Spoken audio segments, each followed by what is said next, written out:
tinha a minha vida, assim, eu era feliz, eu fazia minhas coisas, eu vivia. Só que quando eu tive isso muito forte e não melhorava, porque eu tentei de todas as maneiras buscar a ajuda por mim mesma. Então eu respirava, pensava em outras coisas, eu falava, não, isso vai passar. Quando não passou e ficou pior, aí eu pensava, se sem remédio eu não melhoro, e com remédio eu fico muito pior, eu tô lascada. Saber que eu consegui, sem remédio, sem clínica, sem nada, só com a sua ajuda, me mostrando os caminhos, para mim foi a quarta maior alegria da minha vida. Você vê claramente uma diferença entre a Marília de hoje e a Marília do passado, sabe? Eu vejo como eu consigo realmente lidar muito melhor com a questão da ansiedade, né? Como eu consigo controlar melhor a situação e reclamar antes que eu também. Eu sempre fui assim, bem ansiosa, é bem complicado, né?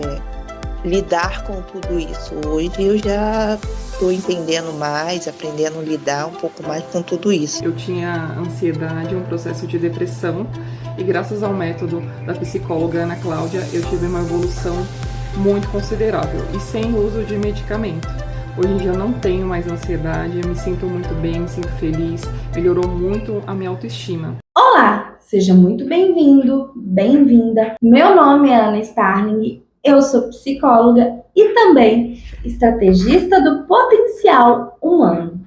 E nesses próximos 45 minutos, eu não vou falar apenas sobre ansiedade.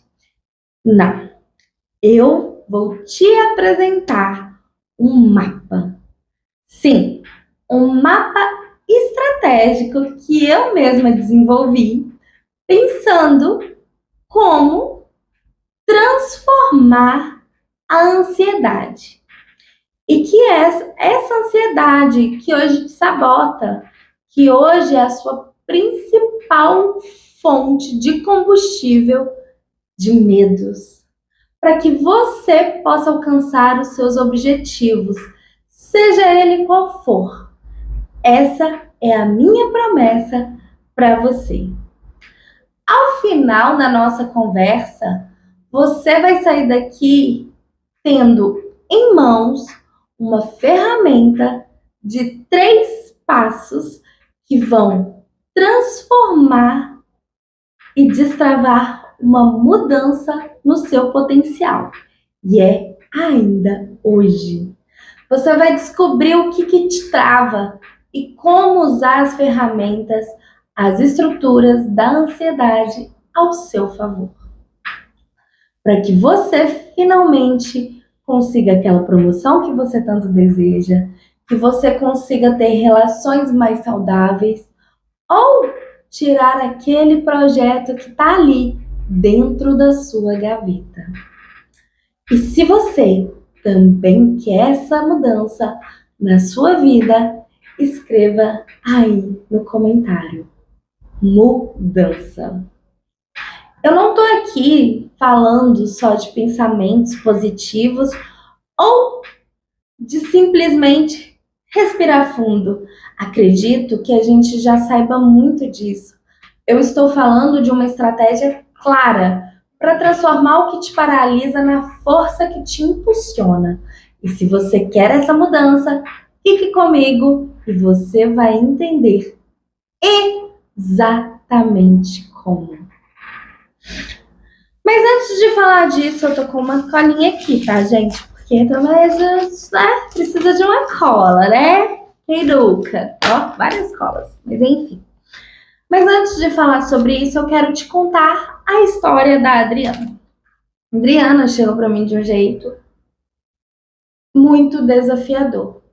A Adriana acreditava que ela teria que ser internada.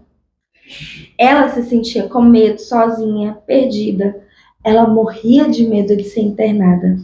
Mas melhor do que eu te falar sobre a história da Adri, é exatamente ela te contar a história dela. E por isso, veja só o que a Adriana fala e outras pessoas que já fizeram o método ECA. Olá, meu nome é Elisângela, eu tenho 36 anos, Moro em São Paulo, sou enfermeira e estou gravando esse vídeo para falar sobre a minha evolução. Eu tinha ansiedade, estava num processo de depressão. Eu tive uma melhora muito significativa sem o uso de medicamento. E hoje em dia eu não me sinto mais triste, não me sinto mais ansiosa, não me sinto mais com baixa estima. E eu tive uma melhora muito grande. Eu queria fazer tudo para todos, agradar a todos. Eu precisava de validação, como se eu estivesse sendo perfeita para todo mundo. As pessoas precisavam me falar que eu estava conseguindo, que estava dando tudo certo. Então, o meu medo era assim: eu só vou conseguir se eu tomar remédio. E os remédios, para mim, eu tive que tomar. Eles tinham efeitos terríveis. Eu passava 3 vezes mais, eu tinha 3 vezes mais sintomas do que sem o remédio. Saber que eu consegui, sem remédio, sem clínica, sem nada, só com a sua ajuda, me mostrando os caminhos, para mim foi a 4ª maior alegria da minha vida. Eu sempre fui assim, bem ansiosa e eu não conseguia lidar com algumas coisas. Já tá bem melhor, assim, tá bem melhor. Ela não tem me dominado, né? E quando eu vejo que isso vai acontecer, eu tento, né, respirar, trocar, mudar o meu pensamento, não pensar naquilo que tem me causado, né, ansiedade, aquela preocupação, troco o meu pensamento, questiono o meu pensamento, por que que eu estou pensando naquilo, e isso tem me ajudado bastante. E você fez algum uso de medicamentos durante o processo? Não. Ouvir essas histórias é o que me motiva a continuar. Muitas pessoas, como a Adri, descrevem um medo de enlouquecer. E isso mostra o quanto a ansiedade pode dominar por completo a vida da gente. O quanto isso faz mal. E uma percepção que ela é minha é que uma das sequelas mais graves que o Covid-19 deixou foi a sequela não física, mas a sequela emocional, a ansiedade. A ansiedade se espalhou de uma maneira silenciosa e ela passou a habitar na rotina de milhões de pessoas. E fez que durante a pandemia muitas pessoas se questionassem e fossem empurrados para dentro de um cenário aonde não tinha certeza de nada, mas um cenário obscuro de incerteza. De repente, o futuro se tornou uma tela em branco, mas não uma tela de esperança, e sim uma tela de medo. O medo do que poderia dar errado, o medo do que poderia acontecer. Era medo da morte, medo de perder o emprego, o medo dos seus mais jeitos diversos, mas todos com uma questão: o medo. E aquele período tão obscuro, com tantos medos, foram se acumulando e formando um terreno muito fértil para a ansiedade. Afinal, a gente estava num período assustador e fez a ansiedade florescer de uma maneira descontrolada. E a ansiedade muitas vezes começa assim, com uma preocupação pequena, com um amanhã de incerteza, mas logo ela ganha proporções gigantescas. E são esses amanhãs que se transformam no inimigo. E são esses amanhãs que se transformam no inimigo invisível que carrega apenas coisas ruins na mente. A mente ansiosa não existe espaço para imaginar algo positivo. Simplesmente, ela foca no negativo. É como se o futuro só pudesse ser negativo. É como se os tons verde, azul, amarelo não existissem. E só existissem sinais cinza. E com o tempo, o nosso olhar ficou tão viciado em procurar por isso, que ele apenas ficou nesse olhar negativo, mesmo quando havia pequenos motivos para sentir alegria. O cérebro já tinha se acostumado. E aí, como ele se condicionou a se preparar para o pior, a possibilidade de ser feliz começou a ser inexistente, distante, quase que proibida. Viver se resumia em vigiar, esperar, a próxima má notícia. Como se a gente estivéssemos sempre num alerta máximo. E aí, para aliviar esse peso, o que muitas pessoas começaram a fazer? Muitas pessoas buscaram fugas rápidas, e as fugas rápidas foram em redes sociais. E isso se tornou uma fuga muito convencional, principalmente de vídeos curtos, como uma forma da gente silenciar o nosso cérebro por alguns segundos, os pensamentos intrusivos. Só que essa distração virou uma grande armadilha. Passamos a nos viciar em rolar telas sem parar, em consumir vídeos curtos e em buscar aquela pequena descarga de dopamina, mas de maneira ineficiente. Uma dopamina que é barata, que não resolve o problema, apenas anestesia a dor. Era como tentar apagar um incêndio com um copo de água. Não iria funcionar, mas a gente estava ali tentando. E o problema é que esse ciclo reforçou a ansiedade.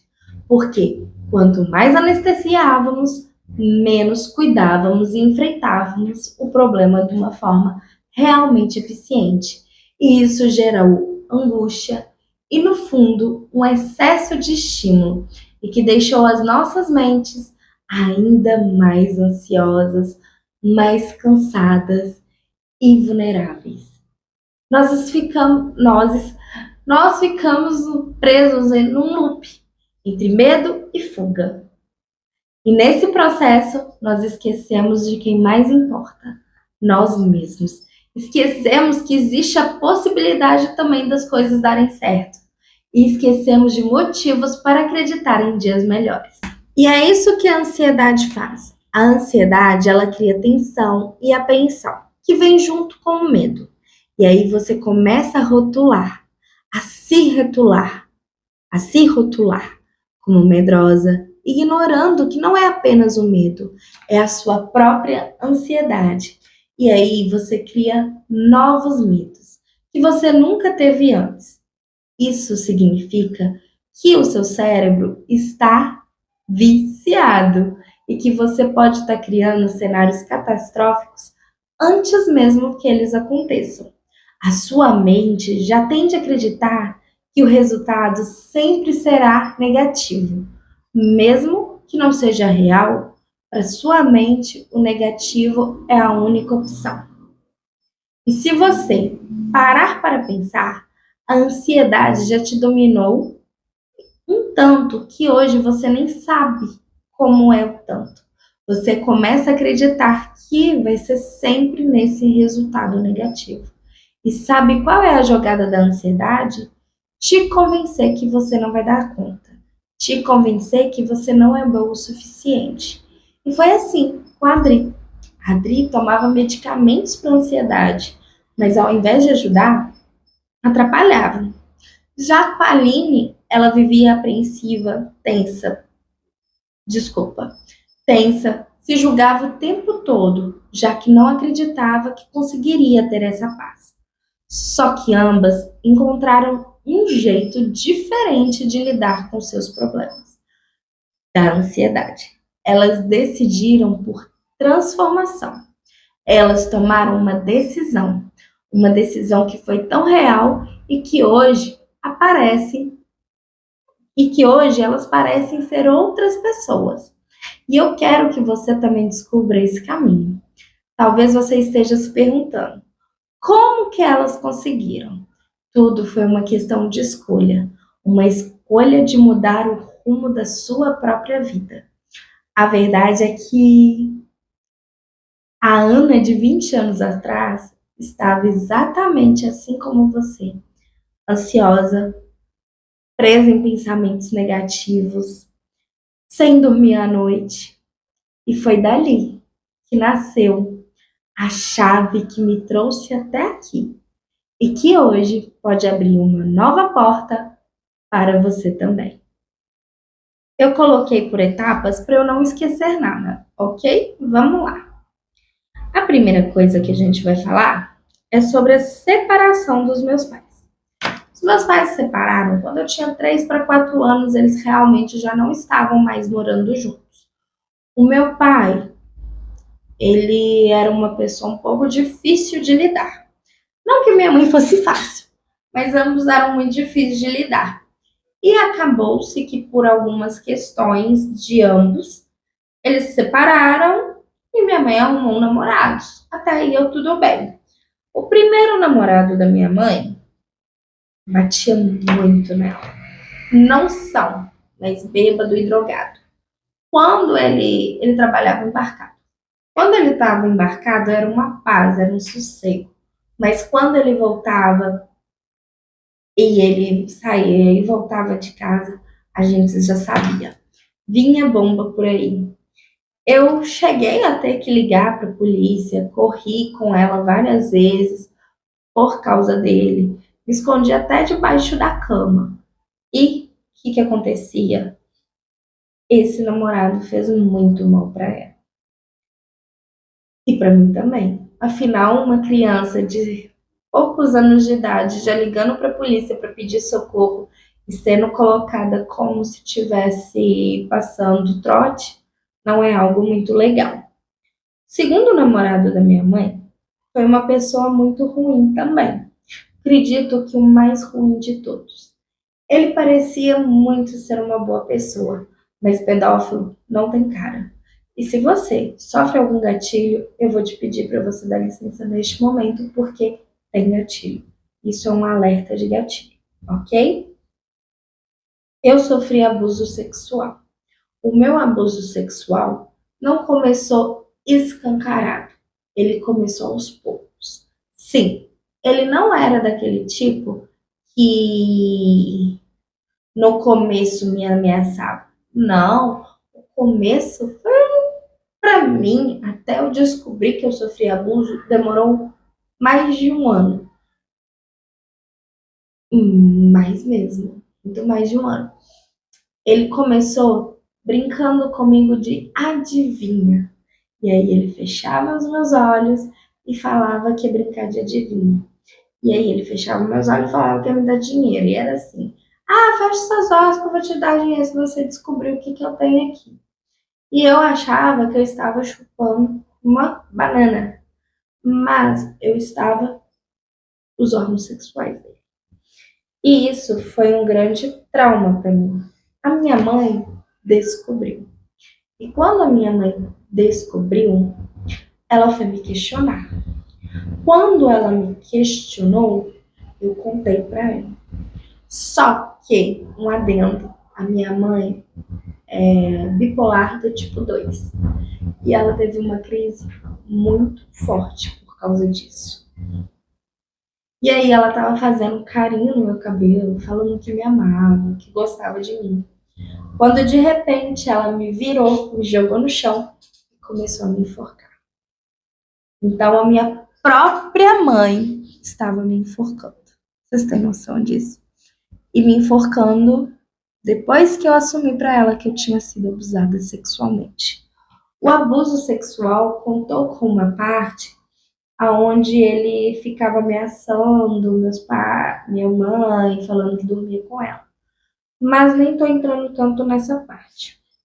Quando foi para lá, eu fui, me mandaram depois, né? Eu tive que ficar separada da minha mãe porque ela foi internada numa clínica psiquiátrica. Calma, gente, que piora. Relaxa. E me mandaram para ficar com o meu pai. O meu pai já tinha construído outra família. E ele foi aquele homem que, quando se separou da mulher, se separou também dos filhos. Então, o que aconteceu? Sim, o meu pai ficou comigo na casa dele uma semana e depois me levou para casa dos meus avós. E aí eu fui morar com os meus avós. Eles, por muito tempo, foram minha rede de apoio, as pessoas que mais confiei na minha vida. Se eu chorar falando deles, é porque eu sinto muita saudade deles. E dia 15 de setembro vai fazer não sei quantos anos, porque eu não sou boa de 2018 menos 2025. Peraí que eu vou fazer agora para vocês. Matemática 15400 2000? Tá errado. Eu sei que tá errado aqui, gente. Foi 2018. Então, 2019, 2019. Eu sei que tem alguns anos que o meu avô veio a falecer. E isso é um ponto que eu sinto ainda muita falta dele, porque por muitos anos eu alimentava a ideia de que eu iria morrer velhinha com ele. Era o meu pensamento. E aí, lidar com a morte do meu avô, para mim, foi uma das coisas mais difíceis na minha vida. Passando um tempo, quando minha mãe voltou para casa, começou a recuperar a sua rotina, eu fui muito cobrada pela minha avó, porque eu deveria cuidar da minha mãe, eu deveria estar com ela. E eu tive que voltar para aquela casa, que foi um cenário de terror na minha vida. Então, naquela época, aquela casa para mim, ela era grande, muito grande, mas para mim, ela era literalmente um filme de terror. Era o pior lugar para mim que poderia ter. E essa casa me assombrou. E a gente ficou morando lá por alguns anos ainda. E isso mexia muito comigo, muito mesmo. Porque eu sentia que eu tinha que cuidar da minha mãe, mas eu tinha medo. Eu era apreensiva, tensa, eu não dormia à noite. Eu não me sentia segura. Eu comecei a beber, comecei a sair, comecei de tudo. Me sentia suja por dentro, tentei me matar, e isso foi tomando parte de mim. Quando eu fiz meus 18, eu já tinha passado por vários psicólogos e nunca parei com nenhum. Nenhum. Eu sentia que entendia o que eu queria dizer. Eu não me sentia respeitada pelos psicólogos, eu não sentia que eu era ouvida, eu não me identificava com eles. Eu vou dizer assim, eu não me identificava. E isso era uma grande frustração para mim também. E aí eu fui nos psicólogos, todos que minha família poderia pagar para mim, e eu não me sentia bem. Então, aos 18 anos eu encontrei uma psicóloga que eu me identifiquei com ela. 18? Foi por essa idade, tá? Não vou saber ao certo, não, que eu não sou. Vocês estão vendo aqui de número. Isso não é boa. Mas do tchaca-tchaca da buchaca, a gente é bom. Tchaca-tchaca na buchaca, gente, que eu tô falando é de fazer o processo, tá? De fazer o processo para sair desse ciclo, ok? De resolver este problema, tá? E não preciso de matemática, porque eu não sei se vocês estão vendo. Eu não sou muito fã dela, não. Tá bom. Mas aí eu me sentia muito frustrada, muito perdida, sozinha. Eu bebia muito, eu tentava suicídio, eu não dormia à noite. Eu tinha um lema, o meu lema era: eu vou esperar o pior do outro, porque eu esperando o pior do outro, quando ele me dá o melhor, fica tudo certo. Mas quando ele me der o pior, eu já esperava isso mesmo. Então, por muito tempo, sim, eu esperei o pior do outro. Não é algo muito bom de se dizer, mas era o que eu fiz. Mas foi o que eu fiz, né? Desculpa. E aí, com isso, o que aconteceu? Eu me sentia mal, me sentia até às vezes dependente emocional. Eu sentia que eu tinha que ser aquilo que a minha mãe esperava que eu fosse. Eu sentia, e mesmo assim eu falhava um monte, porque eu não conseguia ser, mas ao mesmo tempo eu queria ser, e era uma confusão mental, né? Eu me sentia triste, sozinha, perdida, pensamentos acelerados, cansada, sem dormir, sempre pensando no pior, sempre pensando que alguém ia morrer e que eu não ia estar lá, querendo a morte só para mim, não querendo viver. E eu fiquei assim por muito tempo. Quando eu encontrei a minha psicóloga, igual eu estava contando para vocês, ela me pegou nesse estado totalmente deprimida, triste, ansiosa. E uma das primeiras coisas que eu falei com ela é que eu precisava fazer uma tatuagem para que eu começasse a perdoar a minha mãe. Por quê? Eu falava que eu era muito cuidadora da minha mãe. Eu sentia que aquilo estava errado, que ela deveria cuidar de mim. E a minha psicóloga sempre me apoiou muito sobre fazer essa tatuagem. E eu sei que quando eu fiz essa tatuagem, a minha psicóloga ficou assustada, porque eu não avisei ela que eu ia fazer, eu só cheguei com a tatuagem pronta, feita e tal. E depois disso, eu comecei a pensar em outras coisas que eu poderia fazer para entender mais o lado da minha mãe. E quem sabe, assim, também, entender o meu lado. Foi quando eu decidi fazer psicologia. E sim, eu fui fazer psicologia. Fazendo a psicologia, eu formei, como você sabe. E quando eu me formei, eu comecei a atender. Comecei a atender várias pessoas ansiosas. E o que eu comecei a identificar? Por mais distintas que as minhas histórias fossem da delas, em algum ponto elas compartilhavam de algo. Enquanto elas não entendiam aquilo que elas sentiam, elas não conseguiam lidar com aquilo de uma forma eficiente. Mas quando elas entendiam, aquilo se tornava mais fácil de lidar. Com isso, eu comecei a aplicar essa questão. Primeiro passo, você precisa entender o que você sente. E aí, depois controlar, depois se acolher. Mas aí, é importante entender como essa percepção mudou tudo. Juntando a Ana de 20 anos atrás, das suas dores, da sua própria terapia e de tudo mais. Foi daí que eu tive uma grande sacada. Foi juntando essa Ana de 20 anos atrás com o conhecimento da Ana de hoje que eu percebi algo muito maior. Não era só o sistema que estava viciado em pensar negativo, mas havia um detalhe escondido, muito mais comum do que eu imaginava. Algo que eu comecei a observar. Então, me veio a pergunta, que mudou todo o cenário.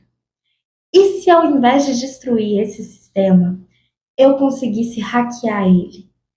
E se eu pudesse usar essa mesma engrenagem que me paralisou para virar o jogo? Jogar contra a ansiedade com as armas da própria ansiedade. E esse foi o ponto de virada. E de lá para cá, desculpa, gente, não dá aqui. E de lá para cá, eu passei a ter nas mãos um mapa simples, prático, que não fica só na teoria. Foi esse mapa que me tirou da paralisia da ansiedade e que me ajudou a construir a vida que eu tenho hoje.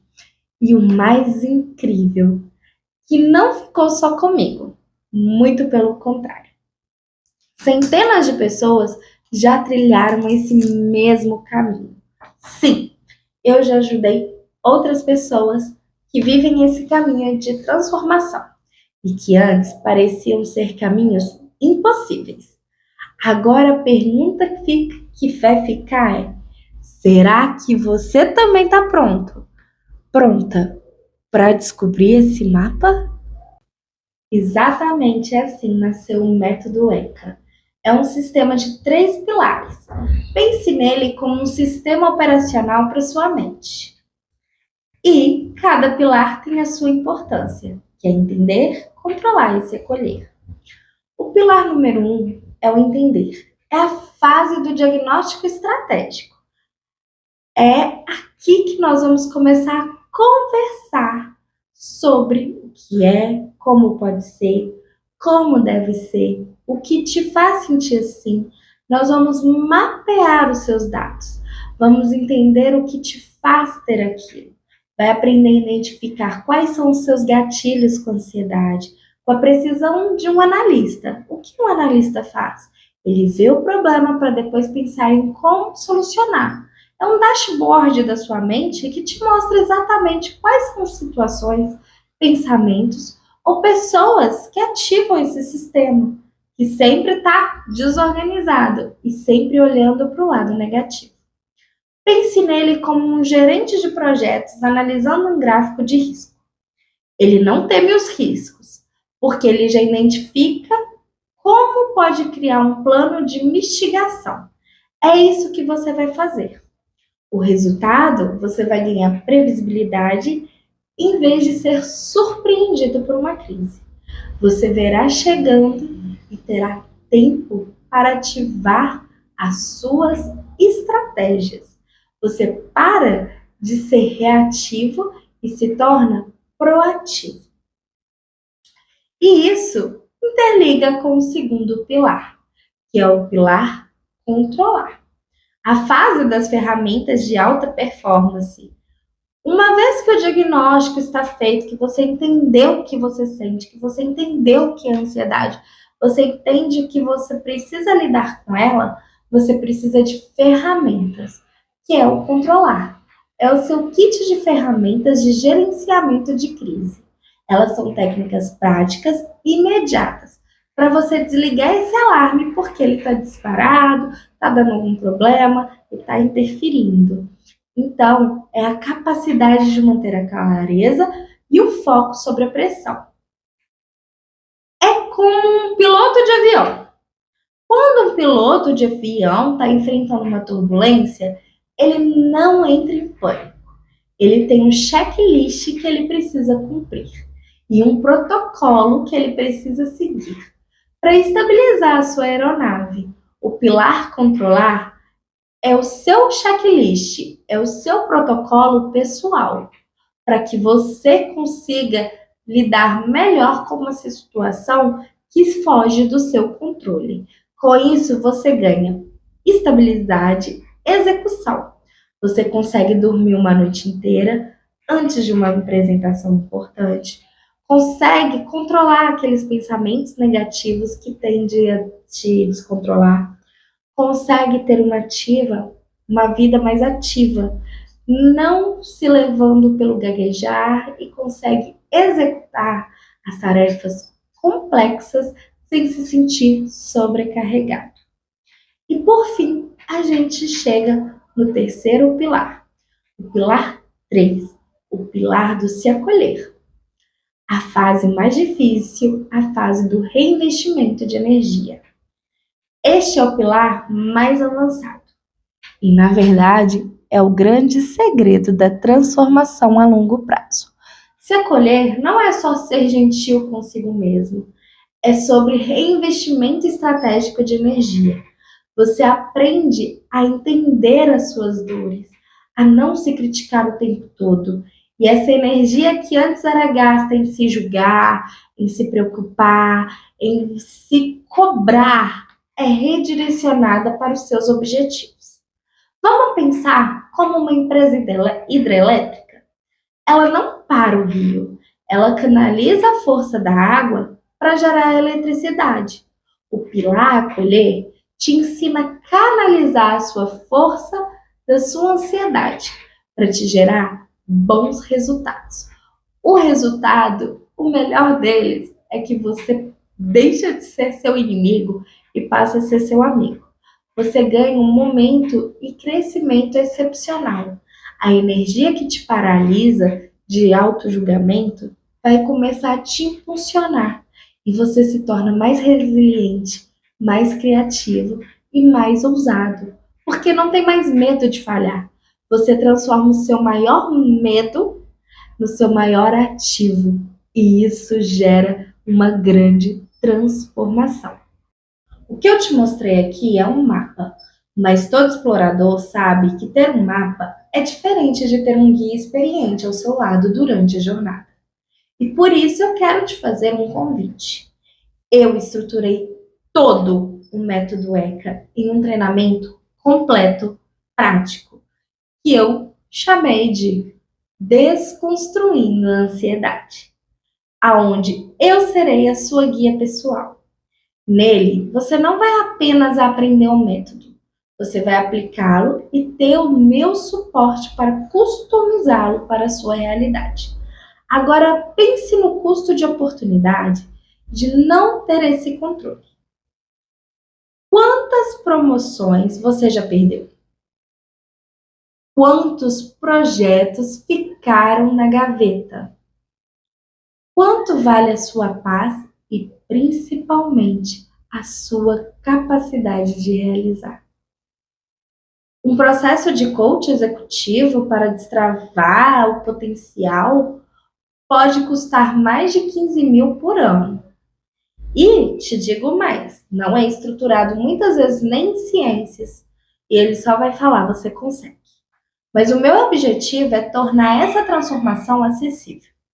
O investimento para você ter acesso a todo o treinamento, as ferramentas, as planilhas e ao meu acompanhamento não será nesse valor. O valor total do programa é de R$ 997. Mas para você que está aqui comigo hoje, comprometido em dar esse passo, eu vou abrir um QR Code por aqui. Eu estou por aqui, mas pode ser em qualquer lugar, aonde eu vou ter uma condição especial. O seu investimento será de apenas 12 vezes de R$ 59,70. Isso mesmo, menos que um café por dia para você ter o sistema operacional que vai destravar todo o seu potencial. Já pensou parar de passar as noites em claro? Já pensou de parar de ter pensamentos acelerados? Já pensou em parar de deixar a ansiedade te dominar e você dominá-la? Eu sei que você pode estar cético, talvez já tenha até tentado outras coisas. E por isso, eu faço questão de tirar todos os riscos dos seus ombros e colocar sobre os meus. O treinamento tem uma dupla garantia. E essas garantias são importantes. A primeira garantia é a garantia incondicional de 7 dias. Entra, acessa o material e se por qualquer motivo não for para você, eu devolvo 100% do seu investimento. A outra garantia é uma garantia mais longa, de 90 dias. Você aplica o método, faz os exercícios e se em 90 dias você sentir que não houve uma mudança significativa na sua capacidade de gerenciar a ansiedade e executar seus planos, eu te devolvo todo o seu dinheiro. E ainda faço uma consultoria individual com você para entender o que aconteceu. O risco já não é mais seu, o risco é meu. Agora, você tem 3 caminhos. Ignorar o que viu até aqui e continuar no mesmo ciclo, viciado, sem mudar, sem querer uma mudança de verdade. Esperando resultados diferentes sem nenhum tipo de mudança. O segundo é tentar aplicar sozinho o que é válido, realmente. Mas é um caminho longo, solitário e que talvez não vai chegar até lá. Muitas vezes conta até com o ChatGPT, mas o ChatGPT pode muitas vezes falar aquilo que você quer ouvir. O ChatGPT não é uma transformação 100% verdadeira. Até porque ele puxa o saco da gente. Puxa. O ChatGPT, ele é uma máquina. E máquinas são condicionadas. O nosso cérebro é uma máquina muito gigantesca, mas que tem personalidade própria. Coisas que as máquinas tipo ChatGPT hoje não têm. Então, tudo isso faz com que ocorra essas questões. E aí, no segundo caminho, você pode estar tentando aplicar sozinho, querendo essa mudança, e pode ser desafiador. E é muito válido tentar, mas o caminho é longo, é solitário e muitas vezes cansativo, porque você não tem quem te motive. E o terceiro, clicar no botão abaixo, entrar para o meu treinamento e me deixar ser sua guia nessa jornada de transformação. A decisão de agir é sua. A decisão de acreditar que você pode eliminar a ansiedade da sua vida é sua. Essa é a vida que você quer, que você pode merecer. A conquista é sua. Eu estou aqui só para te dar um mapa de ferramentas. Clique no link e vamos construir juntas essa nova realidade? Me preocupava muito com o que eu queria. Eu não tinha paz enquanto eu não tivesse respostas para as coisas que eu queria. Eu queria fazer tudo para todos, agradar a todos. Eu precisava de validação, como se eu estivesse sendo perfeita para todo mundo. As pessoas precisavam me falar que eu estava conseguindo, que estava dando tudo certo. E acabava não me colocando em primeiro lugar, as minhas vontades, e acabava priorizando aquilo que as pessoas, que eu achava que as pessoas queriam. E isso me gerava muita preocupação e muita ansiedade. Esse sempre foi o meu maior medo, de nunca mais melhorar. Porque eu tinha essas preocupações todas, eu tinha tudo isso, mas eu vivia, né? Eu tinha a minha vida, assim, eu era feliz, eu fazia minhas coisas, eu vivia. Só que quando eu tive isso muito forte, não melhorava, porque eu tentei de todas as maneiras buscar a ajuda por mim mesma. Então eu respirava, pensava em outras coisas, eu falava, não, isso vai passar. Quando não passou e ficou pior, que aí me gerou depressão, aí o meu medo era, eu nunca mais vou melhorar. Eu tinha medo de ser internada, eu tinha medo de ter que ficar tomando remédio, eu tinha medo de ter que ficar, sei lá, internada mesmo. Eu cheguei a ter medo de ficar internada. Eu pesquisava, eu falava, existe clínica que as pessoas ficam para isso? E tem, né? E eu falava, meu Deus do céu, eu não estou melhorando, acho que esse vai ser o meu fim. Acho que eu vou ficar internada em algum lugar porque eu não melhoro. Esse era o meu medo, de não ter cura, que é uma coisa que me emociona. O medo de tomar remédio, é, eu não tenho nada contra quem toma. Eu sei que tem gente que precisa tomar, né? Eu trabalho muito com laudos, com diagnósticos de crianças e adolescentes. Eu sei que tem gente que precisa tomar, mas eu sabia que se eu encontrasse o caminho, eu não ia precisar, porque o meu era emocional. Então eu sabia que não era nenhuma disfunção, nada, eu sabia que eu ia conseguir, só que eu não estava conseguindo. Então, o meu medo era assim: eu só vou conseguir se eu tomar remédio. E os remédios, para mim, eu tomei, eu tive que tomar. Eles tinham efeitos terríveis. Eu passava 3 vezes mais, eu tinha 3 vezes mais sintomas do que sem o remédio. E o médico mudava, não adiantava, e ele falava: olha, antes de fazer a terapia, né? Ele falava: no começo é assim mesmo, é que tá acostumando, daqui a uns 10, 15 dias melhora, ajusta a dose. Não adiantava. Eu passava mal, mal, mal, mal. Aí eu pensava, se sem remédio eu não melhoro, e com remédio eu fico muito pior, eu tô lascada. O que eu vou fazer agora, meu Deus? Então, eu não tinha saída. Sem remédio, eu tava ruim. Com remédio, eu tava pior. Eu não tinha saída. Então, na minha cabeça, eu não tinha saída. Então, eu falava assim, eu resolvo tanta coisa, eu faço tanta coisa, por que que isso eu não estou conseguindo? Aí me gerava depressão, por que isso eu não estou conseguindo? Então, esse era o meu maior medo, assim, saber que eu consegui, sem remédio, sem clínica, sem nada, só com a sua ajuda, me mostrando os caminhos, para mim foi a quarta maior alegria da minha vida.